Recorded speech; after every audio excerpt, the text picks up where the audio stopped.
Depuis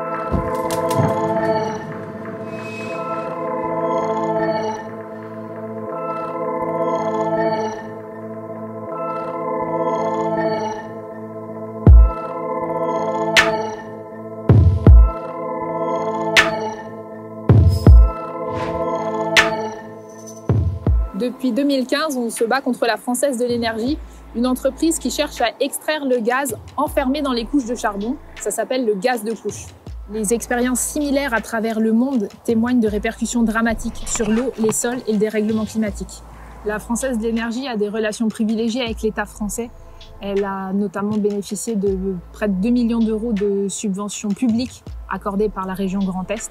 Un des administrateurs a travaillé près de 14 ans dans divers ministères, ce qui lui a permis d'avoir un accès facile aux hauts fonctionnaires pendant l'élaboration de la loi visant à interdire l'extraction de gaz en France. La loi Hulot, votée en 2017, devait interdire les techniques d'extraction non conventionnelles, très polluantes et dangereuses, comme pour le gaz de schiste, mais aussi le gaz de couche. Durant l'élaboration de cette loi, nous avons fait face à un lobbying féroce de l'industrie fossile. Le gouvernement a cédé et la loi permet donc toujours d'extraire ce gaz.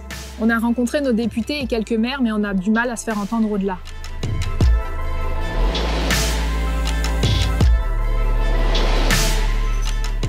Aujourd'hui, la Française de l'énergie demande aux autorités un permis pour exploiter ce gaz. Ça pourrait représenter jusqu'à 400 puits.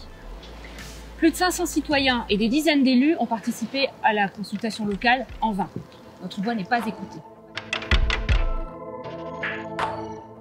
La campagne Fossil Free Politics exige la mise en place de barrières strictes entre les représentants de l'industrie fossile et les responsables politiques.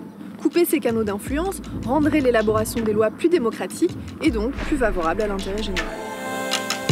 Le message est clair, nous ne voulons plus de ces énergies fossiles polluantes et catastrophiques pour le climat. Signez notre lettre ouverte pour que nos politiques prennent enfin leurs responsabilités. Fini les subventions publiques. Fini les réunions de lobbying. Fini les conflits d'intérêts.